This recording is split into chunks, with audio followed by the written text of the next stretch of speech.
چیز کی حفاظت تم مردوں کی طرح نہیں کر سکتے تو اس کے چھن جانے پر عورتوں کی طرح آنسو بہانے سے کیا فائدہ۔ یہ وہ تاریخی الفاظ ہیں جو کہ مسلم ہسپانیہ اندلس یا موجودہ اسپین کے آخری مسلم حکمراں ابو عبداللہ بن مولائے ابو الحسن کی والدہ نے اسے اس وقت کہے جب وہ غرناطہ کی چابیاں مسیح حکمرانوں کے حوالے کر کے ہمیشہ ہمیشہ کے لیے اپنے ملک سے جلاد وطن کیا جا رہا تھا۔ اس نے جب اپنی آخری السلام علیکم دوستوں، میں ہوں محمد صبر۔ آپ کو بہت بہت رمضان مبارک ہو۔ دوستوں میں آج دیکھنے جا رہا ہوں اسپین میں 800 سال مسلمانوں کی حکومت رہی، وہ کیسے ختم ہوئی۔ چلیے شروع کرتے ہیں ویڈیو۔ السلام علیکم دوستو، میرا نام ہے حسیب شفقت اور آپ دیکھ رہے ہیں ہنسی ٹی وی۔ جس چیز کی حفاظت تم مردوں کی طرح نہیں کر سکتے تو اس کے چھن جانے پر عورتوں کی طرح آنسو بہانے سے کیا فائدہ۔ یہ وہ تاریخی الفاظ ہیں جو کہ مسلم ہسپانیہ اندلس یا موجودہ اسپین کے آخری مسلم حکمراں ابو عبداللہ بن مولائے ابو الحسن کی والدہ نے اسے اس وقت کہے جب وہ غرناطہ کی چابیاں مسیح حکمرانوں کے حوالے کر کے ہمیشہ ہمیشہ کے لیے اپنے ملک سے جلاد وطن کیا جا رہا تھا۔ اس نے جب اپنی آخری نظر اپنے آبا و اجداد کے ورثے پر ڈالی تو اس کی آنکھوں میں آنسو آ گئے۔ اس مقام پر جہاں پر ابو عبداللہ کی نکلی، مسیحوں نے اسی جگہ کو مسلمانوں کی شکست کی علامت کے طور پر تاریخ کے اندر ہمیشہ کے لیے محفوظ کر لیا، اور آج بھی اس جگہ کو مور کی آخری کے نام سے جانا جاتا ہے، کیونکہ یورپی تاریخ دان اندلس یا اسپین کے مسلمانوں کے لیے مورز کا لفظ استعمال کیا کرتے تھے۔ ابو عبداللہ اندلس کی آخری مسلم ریاست غرناطہ کا وہ بدبخت حکمران تھا جس نے عین اس وقت اپنے والد ابو الحسن اور چچا محمد بن سعد الزاغل کے خلاف بغاوت کی تھی جب وہ اندلس کے اندر مسیحیوں کے مشترکہ لشکر سے مسلمانوں کی بقا کی آخری لڑائی لڑ رہے تھے۔ اور ہزاروں سال پرانی تاریخ رکھنے والے اس خطے نے کئی بادشاہتوں کا عروج و زوال دیکھا۔ یہ مختلف تہذیبوں، ثقافتوں اور بولیوں کا مرکز رہ چکا ہے۔ مسلمانوں کے دور کے اندر عرب اسے اندلس جبکہ ہسپانوی لوگ اسے اندلوسیہ کہتے تھے۔ جرمن قوم نے اسے وندلس کے نام سے پکارا تھا، اور انڈورا، فرانس، جبرالٹر، پرتگال اور مراکش کے ساتھ سرحدیں رکھنے والا 4,66,00,000 لوگوں پر مشتمل موجودہ اسپین آبادی کے لحاظ سے یورپی یونین کا 7واں جبکہ دنیا کا 30واں بڑا ملک ہے۔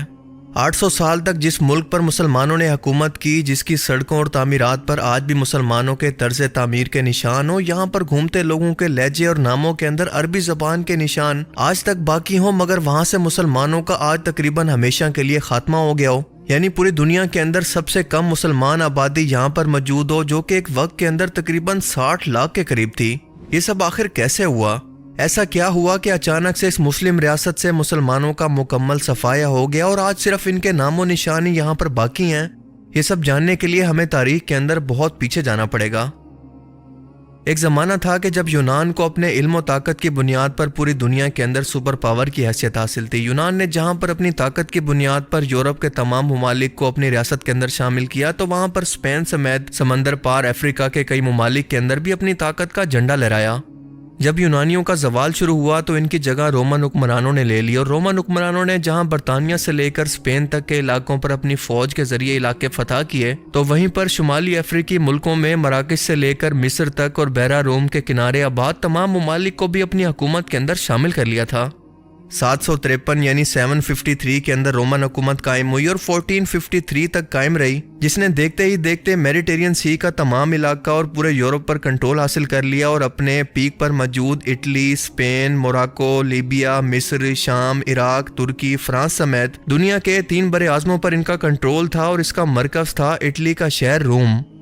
وقت آیا 330 AD کا، یعنی حضرت عیسیٰ علیہ السلام کی پیدائش کے 330 سال کے بعد اس رومن حکومت کے اندر ایک بادشاہ آیا جس کا نام تھا ایمپرل کانسٹنٹائن، جسے قسطنطین بھی کہتے ہیں، اور اس نے رومن حکومت کا کیپٹل روم سے بدل کر قسطنطنیہ یعنی موجودہ ترکی کے اندر کر دیا، کیونکہ اس کی لوکیشن ان تینوں بر اعظموں کے درمیان ایک انتہائی آئیڈیل لوکیشن پر موجود تھی۔ اسی بادشاہ کے نام پر موجودہ ترکی کا نام قسطنطنیہ رکھ دیا گیا۔ اب اتنی بڑی سلطنت کو اکیلے ایک شہنشاہ کے لیے سنبھالنا بہت ہی مشکل اور مہنگا پڑ رہا تھا، اور ایک دوسرے سے بہت دوری کی وجہ سے آپسی نسلی اختلافات اور خانہ جنگی بھی بڑھ رہی تھی، لہٰذا 395 AD میں یہ رومن حکومت 2 حصوں کے اندر تقسیم ہو گئی۔ ایک حصہ ویسٹ رومن امپائر اور دوسرا کہلایا بیزنٹین امپائر۔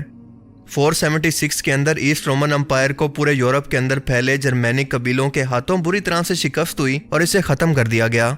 اب ایک ہی رومن حکومت یعنی بیزنٹین امپائر ہی باقی رہ گیا تھا، اور اس نے مسلسل خود کو پھیلانا شروع کیا اور ان تمام پرانے علاقوں کو اپنے اندر خود شامل کر لیا جو کہ اس سے پہلے ایسٹ رومن امپائر کا حصہ تھے۔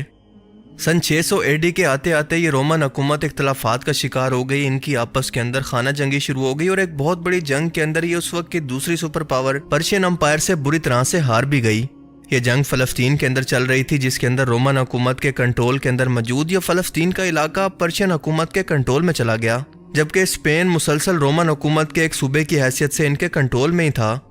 اسی دوران سال 570 اے ڈی کے اندر رسول اللہ صلی اللہ علیہ وآلہ وسلم کی پیدائش ہوئی اور آپ نے 610 اے ڈی کے اندر نبوت کا اعلان کیا، یعنی رومن حکومت کی اس خانہ جنگی کے شروع ہونے کے 8 سال کے بعد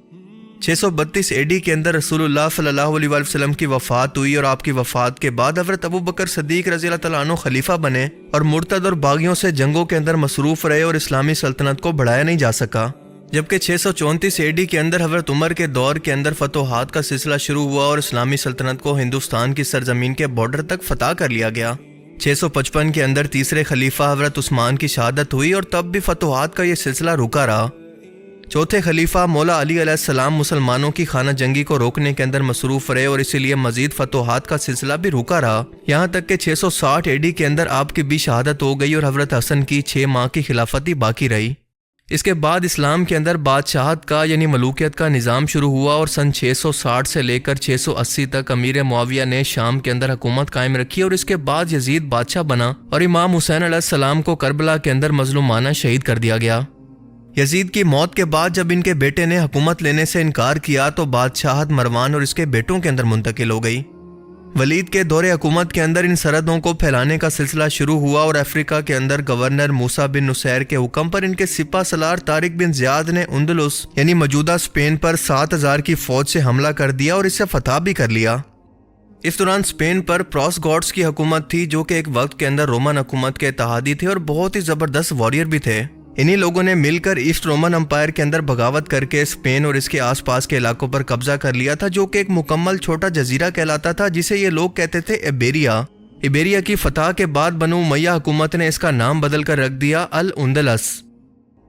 اب اس فتح کے بعد امیہ دور حکومت کی سرحدیں افریقہ کے اندر اسپین سے لے کر ہندوستان کے اندر سندھ تک پھیل چکی تھی اور رومن دور حکومت کی طرح دنیا کے 3 بڑے اعظموں پر اب مسلمانوں کی حکومت تھی۔ اب بنو امیہ حکومت یہیں پر نہیں رکی بلکہ اس نے نارتھ کی طرف فرانس کی طرف حملہ کر کے اس کو بھی فتح کرنے کی کوشش کی، لیکن یہاں پر انہیں بری طرح سے شکست ہوئی اور اس کے بعد فتوحات کا سلسلہ بالکل رک سا گیا، کیونکہ اچانک ولید کی موت کے بعد سلیمان کو بادشاہ بنا دیا گیا اور یہ دونوں کزن ایک دوسرے سے شدید نفرت کرتے تھے، لہٰذا سلیمان نے ولید کے ہر ایک گورنر اور سپہ سالار کو بلا کر یا تو قتل کروا دیا یا پھر اسے معزول کر دیا۔ طارق بن زیاد محمد بن قاسم کو بلا کر قتل کروا دیا گیا اور موسیٰ بن نصیر کو افریقہ سے بلا کر مکہ کی گلیوں کے اندر بھیک مانگنے پر مجبور کر دیا گیا۔ بنو امیہ کی بادشاہت کے بعد بغداد سے بنو عباس کا دور حکومت شروع ہوا اور آخری اموی بادشاہ عبد الرحمن نے شکست کے بعد دارالحکومت دمشق کو چھوڑ کر اندلس کی طرف بھاگنے کے اندر ہی عافیت سمجھی اور یہاں پر اپنی حکومت قائم کر لی، جبکہ باقی تمام علاقے بنو عباس کے کنٹرول میں چلے گئے، یعنی بنو امیہ اب صرف اندلس کے اندر ہی باقی رہ گئے تھے۔ یہ اندلس یا موجودہ اسپین کا سب سے بہترین مسلم دور تھا اور یہاں پر عبد الرحمن نے کئی نئے انفراسٹرکچر بنائے جو کہ آج تک باقی ہیں۔ لوگوں کی تمام بنیادی ضرورتوں کو پورا کرنے کے لیے یعنی پینے کا پانی، روزگار اور ہر طرح کی آزادی اندلس کے لوگوں کو حاصل تھی۔ اس ملک کو علم و حکمت کا مرکز بنا دیا گیا اور پوری دنیا کے انٹلیکچوئل قسم کے لوگ یہاں پر علم سیکھنے کے لیے آنے لگے اور تمام مسلمانوں اور باقی مائنورٹیز کو مذہبی آزادی بھی حاصل تھی، لہٰذا یہاں کی عوام ان سے بہت خوش تھی۔ عبد الرحمن کی اولاد نے بھی بالکل یہی نظام چلائے رکھا، مگر 976 کے اندر عبد الرحمن کے بڑ پوتے الحکم II کی وفات کے بعد اس کے 10 سال کے بیٹے حشام II کو اتنی بڑی اور اتنی اہم بادشاہت پر بٹھا دیا گیا۔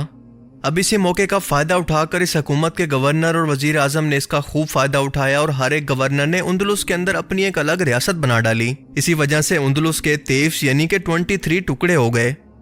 اب اسی موقع کا فائدہ اٹھا کر اوپر کی طرف سے موجود کرسچن استورین امپائر نے سر اٹھانا شروع کر دیا اور امیہ حکومت کو دھکیل کر نیچے کی طرف ختم کرنا شروع کر دیا، جبکہ دوسری طرف سے فرانس نے موقع غنیمت جانا اور کرسچن حکومت کے بادشاہ کنگ جیمز نے ایراگون امپائر کو پھیلانا شروع کر دیا، یعنی دونوں طرف سے کرسچن حکومتیں اندلس کو گھیر کر مسلسل اپنی سرحدوں کو پھیلا رہی تھی، جبکہ امیہ حکومت مسلسل کم ہو رہی تھی، یہاں تک کہ استورین امپائر نے حملہ کر کے امیہ حکومت کو بری طرح سے شکست دی، جسے بیٹل آف کووا ڈونگا کہا جاتا ہے۔ مسلمانوں کے خلاف جنگ کے اندر اتنی بڑی کامیابی کے بعد کرسچنز نے ایک موومنٹ شروع کی کہ کرسچن اپنے تمام علاقوں کو مسلمانوں سے واپس لیں جسے ریکون کوسٹا کا نام دیا گیا. لہٰذا ایک کے بعد ایک ان دونوں کرسچن حکومتوں نے مسلمانوں پر حملے شروع کر دیے اور ایک کے بعد ایک ان کے علاقوں کو قبضانا شروع کر دیا. 1212 کے آتے آتے صرف اس چھوٹے سے حصے پر مسلمانوں کی حکومت باقی رہ گئی تھی جسے کہتے ہیں گرناڈا آف ایمریٹ یا غرناطہ. ساتھ ہی موجود مسلمان حکمران یوسف بن تاشفین نے بھی غرناطہ کے مسلمانوں کی مدد کرنے کی کوشش کی جس کا عارضی طور پر فائدہ تو ہوا لیکن دوبارہ یہ حملے پھر سے شروع ہو گئے جبکہ باقی پورے حصے پر استورین امپائر اور ایراگون امپائر کی حکومت قائم ہو گئی. امیر محمد 12 نے ٹریٹی آف گرناڈا کے تحت ان کرسچن حکمرانوں سے ایک معاہدہ کیا کہ ان کے کرسچن راج کے اندر مسلمانوں کو مذہبی آزادی دی جائے لیکن اس ایگریمنٹ کو پورا نہ کیا گیا. ایک ایک کر کے مسلمانوں کو اسپین سے یا اندلس سے بے دخل کیا جانے لگا یا پھر ان کے پاس ایک ہی چوائس تھی کہ وہ کرسچن مذہب کو اختیار کر لیں. گرناڈا آف ایمریٹ یا غرناطہ سے مسلمانوں نے آخری بار ان دونوں کرسچن امپائرز کے خلاف بغاوت شروع کی مگر اس کا انجام بہت برا ہوا. مگر کاسٹیل حکومت کی رانی ایزابیلا اور ایراگون امپائر کے بادشاہ فرڈینینڈ نے آپس کے اندر شادی کر کے اس پورے امپائر کو ایک حکومت کے اندر بدل دیا اور مل کر مسلمانوں سے مقابلہ کیا اور اس بغاوت کو کامیابی سے کچلنے کے بعد ان کرسچن امپائر کا مسلمانوں سے مکمل طور پر بھروسہ اٹھ گیا اور اب ایک ایک کر کے ان کی تمام یادگاروں، قیمتی کتابوں، شہروں، عمارتوں کو جلا دیا گیا. انہیں صرف 2 چوائسز دی گئی کہ یا تو کرسچن بن جاؤ یا پھر اسپین کو چھوڑ کر یہاں سے چلے جاؤ. چاہتے یا نہ چاہتے ہوئے کئی مسلمانوں نے کرسچینٹی کو قبول بھی کیا مگر زیادہ تر اسپین کو چھوڑ کر یہاں سے چلے گئے اور اس طرح سے اسپین اور پرتگال ایک مسلمان سلطنت سے ایک مکمل کرسچن سلطنت کے اندر بدل گئے. ان کا مذہب مکمل طور پر بدل گیا. اگر مسلمانوں کو اس ٹائم کے اندر مذہبی آزادی دی جاتی اور زبردستی ان پر اپنا مذہب مسلط نہ کیا جاتا تو شاید آج بھی موجودہ اسپین اور پرتگال کے اندر مسلمانوں کی دنیا کے اندر سب سے زیادہ آبادی موجود ہوتی، پر افسوس کہ ایسا نہیں ہو سکا. اور یہی لوگ آج دنیا کے اندر مذہبی آزادی اور انسانی حقوق کے چیمپئن اور اس کے علم بردار بنے ہوئے ہیں. تو یہ تو تھی اسپین کے اندر مسلمانوں کے عروج و زوال کی مکمل کہانی. مجھے امید ہے کہ آپ کو اس ویڈیو سے بہت کچھ نیا جاننے کو ملا ہوگا. دوستو آج کی آپ کو ویڈیو کیسی لگی کمنٹس میں بتائیں. ایسی اور اسلامک ویڈیو دیکھنے کے لیے ہمارا چینل لائک کریں، شیئر کریں، سبسکرائب کریں اور ہمارے ویڈیو کو زیادہ سے زیادہ شیئر کریں. ملتے ہیں اگلی ویڈیو میں. السلام علیکم.